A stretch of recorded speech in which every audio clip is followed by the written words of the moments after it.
a weight loss plateau is triggered, and it doesn't matter whether or not you are on the medication or not. It's completely independent of that. A weight loss plateau, which is a situation where your metabolism slows down, Yeah. that is triggered by under eating or technically exercising too much. It can go both ways. So it's really a caloric deficit. So a caloric deficit over enough time will trigger a plateau. So there's two variables that affect. Give me 1 second. Whew. Okay. The two things that trigger it is the severity of the deficit, right? So if the caloric deficit is larger, then the plateau will happen faster. So that's variable number one. And then variable number two is genetics. Just some people will trigger a plateau faster, some people won't, and that's uncontrollable. But what is controllable is how large the deficit is.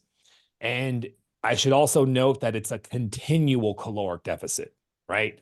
So the FLOA protocol, we still have a weekly deficit, but the difference is it's not consistent, right? And that's how we prevent the plateau, not always, but we prevent the plateau significantly less often, or we prevent it more often, I guess you could say, because we're getting our weekly deficit. The goal is to get that weekly deficit in those 2 days. And then the rest of the week, the goal is to be eating all the way at your TEE, right? Which is your total energy expenditure, which for most of us is 2,000 to 2,200. So the TSH, which is the thyroid stimulating hormone, this is the precursor, right? So this is the hormone that your body produces when it's trying to increase your thyroid or decrease your thyroid. It's the opposite of what your thyroid would be. And so in the case of somebody who is under eating over time, they're in a caloric deficit over time, they're hitting a weight loss plateau, your body would usually try to increase that TSH because the thyroid hormone is decreasing. So the fact that you're eating more calories makes a lot of sense that it's stable. Now, the ferritin is its own. So ferritin is supposed to be stored iron, but when ferritin shoots up, it's also a completely different view into possibly inflammatory things. And Yes, that's what they say. yeah, that could be that might be related, that might not be. Like there's too many variables to say if that's related or not. But the fact that you're eating more and your thyroid is starting to stabilize, that's actually really good. And so now you have an idea of how much you're supposed to be eating on those non-long fasting days. So as long as you keep it up, once we get you through your reset and you start those fasting windows and you keep your eating on those non-long days, similar to how you're eating now, things should stay good and you should keep losing weight.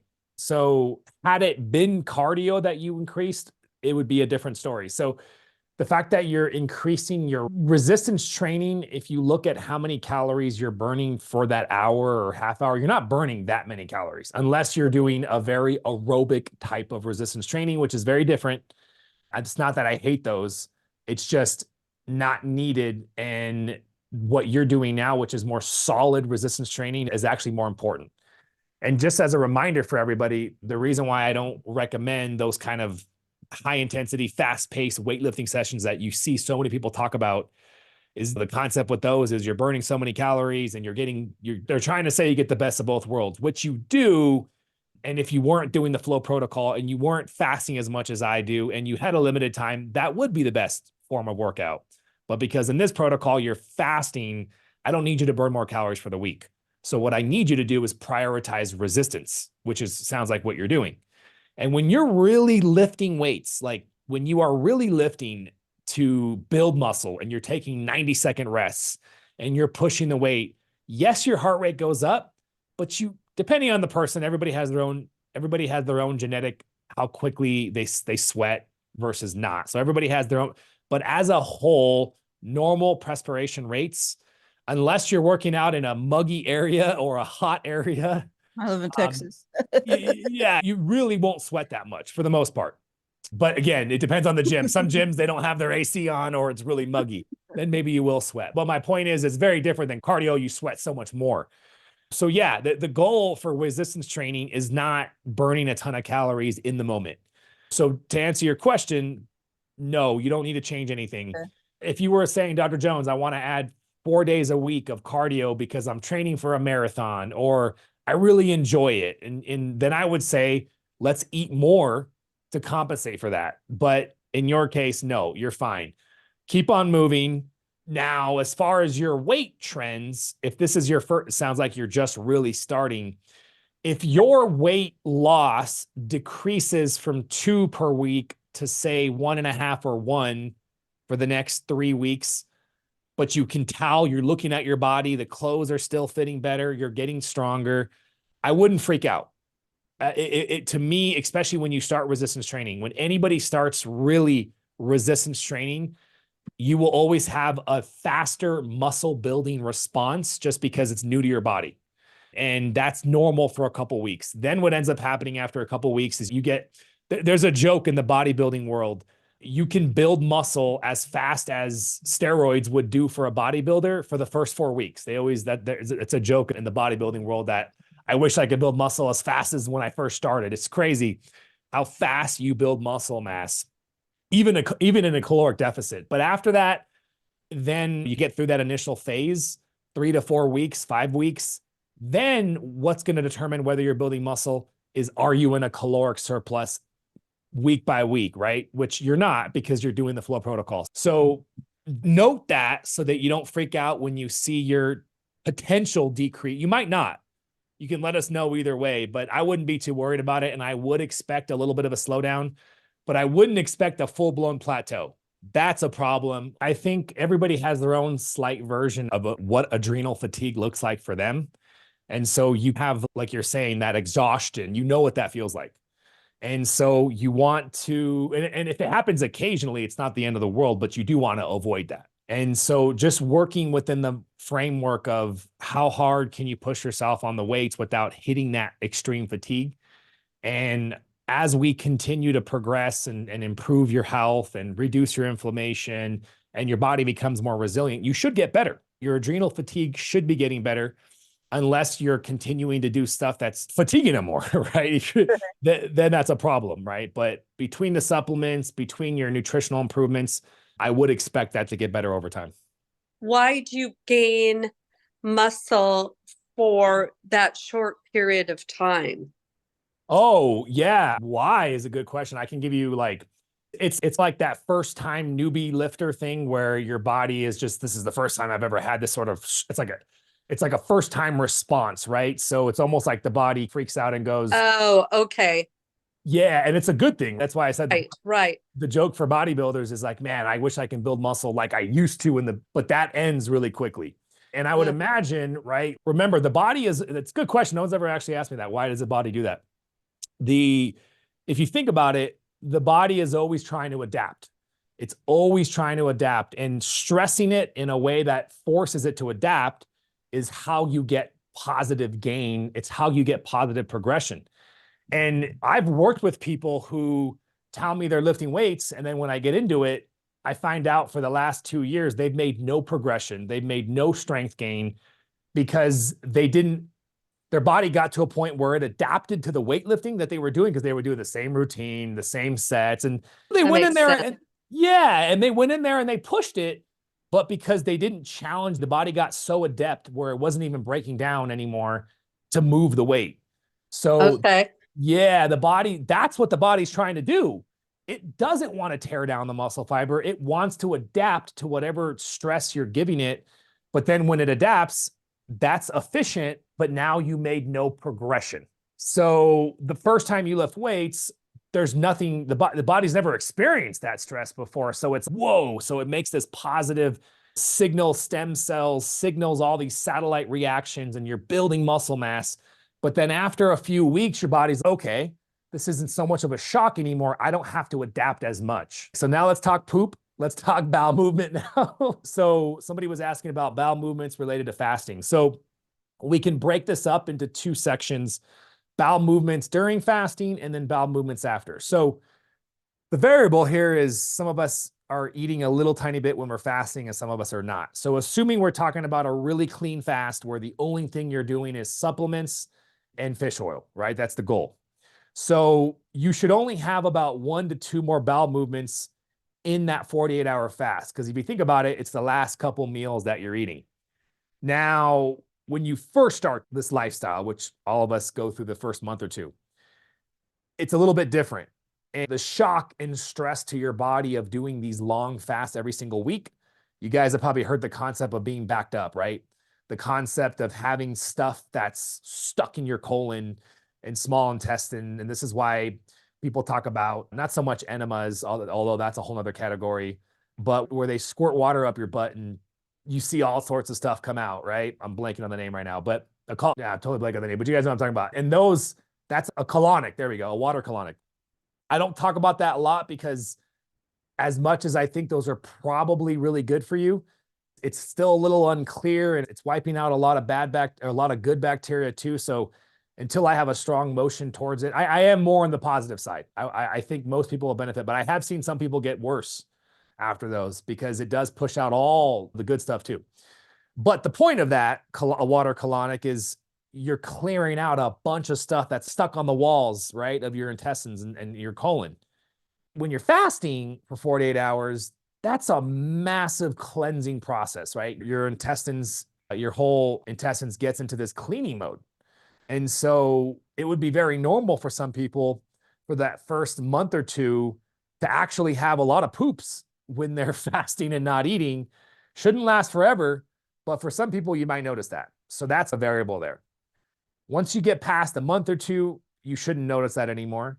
And then you should notice a normal reaction, which is, like I said, 1 to 2 stools, maybe after you start your fast just from the last meal or two. And then you should have nothing. And then you should notice something when you first eat. Now, a lot of you could probably attest to this. When you eat your first meal, you almost have diarrhea like instantaneously sometimes, which is weird because it's like, how is it possible that the soup it's not. There's a bit of a reaction from the body just freaking out a little bit when you start breaking a long fast. And so this is why I told you guys diarrhea is very normal in the beginning when you're breaking your long fast. That should subside. It shouldn't be a shock every time you break your fast. If you're getting diarrhea instantaneously every time you break your fast, and this has been happening for more than 4 to 8 weeks, let us know. But generally speaking, it could be what you're breaking your fast with. So try switching it up. Try breaking your fast with something different. It could be a particular ingredient, or it could just be that you're breaking it too much with too much volume, or something that's too difficult to digest. This is why I always recommend bone broth. So give it time, give it a 4 to 8 week acclimation period. After that, then try breaking it with maybe a different type of bone broth, different altogether. But you can let us know if that's still happening to you past 4 to 8 weeks. And then usually the shock of your body, it might actually be for a couple hours, right? You might get 1 or 2 quick diarrhea movements with that first bowl, with that second bowl.